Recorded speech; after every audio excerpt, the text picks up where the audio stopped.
Мы очень признательны вам, господин Мулавари, что вы удостоили нас чести прийти сюда. Все ваши книги являются моими настольными книгами. Очень много ответов я нашел в них по данному делу.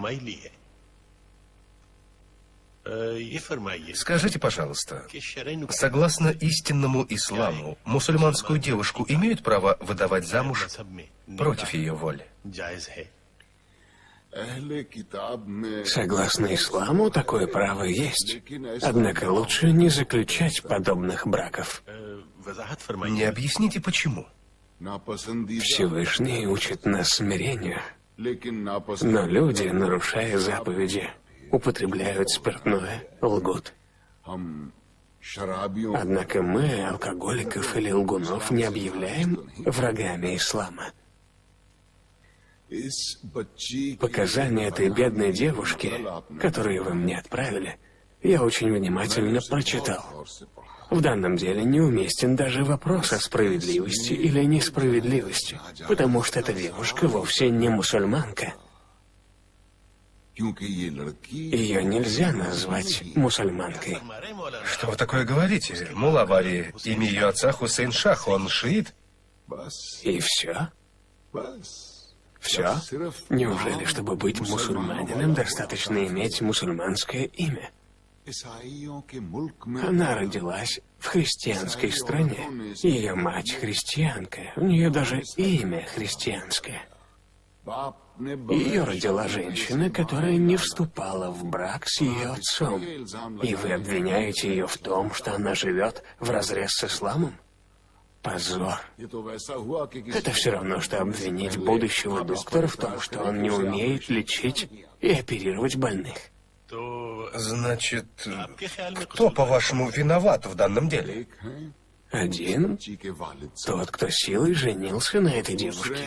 Другой — никто иной, как господин Мулла Муршид, который неверно истолковал основные каноны ислама, сбив парня с истинного пути, и якобы ради благого дела толкнул его на преступление.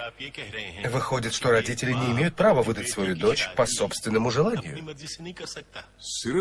Только по собственному желанию? Ни за что. А ислам разрешает девушке выходить замуж по собственному желанию? Разрешает? Это ее право. У нее на то полное право. Возьмите своды хадисов от Абу Хурайри, глава 2, страница 403. К преподобному Расуле Нави Кариму пришла женщина. Она сказала: преподобный Расул, мои родные выдали меня замуж против моей воли. Мне не нравится мой супруг, что делать? Ни на миг не задумавшись, мудрец ответил, что расторгнет ее брак прямо сейчас. Она сказала: нет, нет, Расула, я не хочу разводиться. Я только хотела знать, есть ли у меня на то право. Возьмите вторую книгу хадисов Бухари Шариф, глава номер 3, страница 94. Женщина по имени Ханса Хизам говорит: меня выдали замуж против моей воли, мне не нравится мой супруг. Она пошла к преподобному Расулю, попросила развод, и он тут же расторг их брак. Но, уважаемый Мулавари, почему вы не заострили внимание на цели, ради которой отец девушки выдал ее замуж против ее воли? А молодой человек по имени Сармат, который до недавнего времени носил джинсы, занимался музыкой и был весьма далек от ислама, но с легкой руки Муллы Муршида принял мусульманский облик.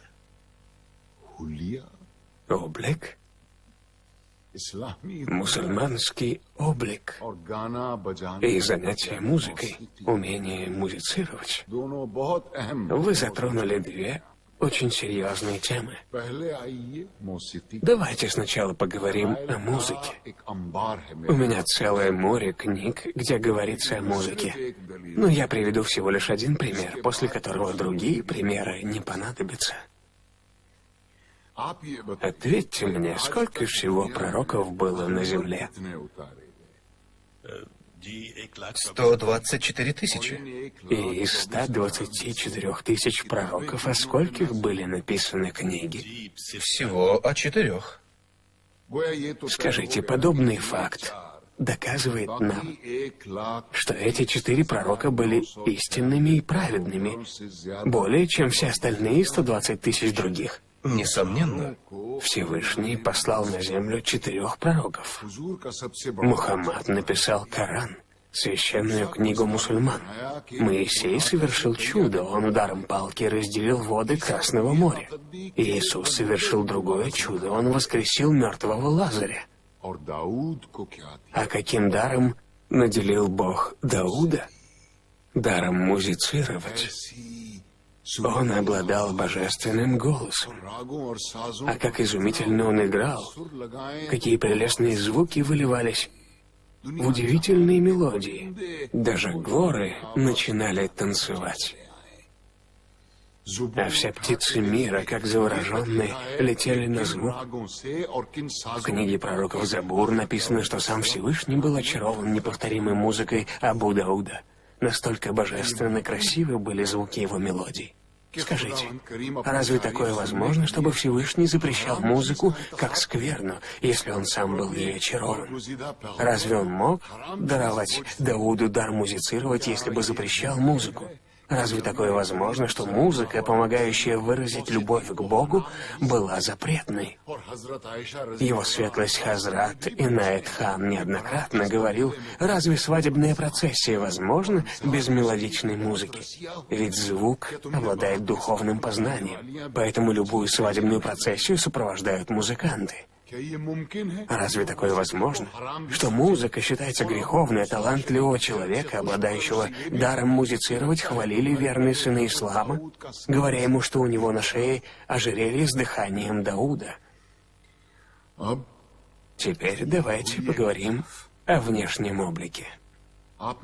Вы подчеркнули, что парень носил джинсы, а потом принял мусульманский облик. Жаль. Как жаль. Мне печально осознавать, что вы смешали между собой 2 разных понятия. Наша вера основана на духовном росте, а не на внешнем виде. Как такое возможно, чтобы критерием приверженности человека к исламу являлась не его сила веры и покорность воле Аллаха, а принятие внешнего облика мусульманина, как обычной униформы? Неужели мы настолько наивны, что если человек, живущий в снегу на Аляске или среди гор в Новой Зеландии, примет ислам, мы скажем ему, чтобы он сначала надел традиционную мусульманскую одежду, а уж потом совершал намаз? Выходит полная чушь. И такое же отношение у нас и к бороде. Но, уважаемый мулла, вы ведь тоже отрастили длинную бороду? Правильно. Но это мое личное желание. Никто меня к этому не принуждал. Сила веры в чистой душе, а не в длинной бороде. Вы нам зубы не заговаривайте. Последователи пророка Мухаммада носят бороды, следуя его сунне. Совершенно верно, сынок. Однако проявлением любви к Богу является не оболочка, а содержание. Когда любовь к Богу крепка и непоколебима, тогда верующий стремится принять облик согласно определенным канонам.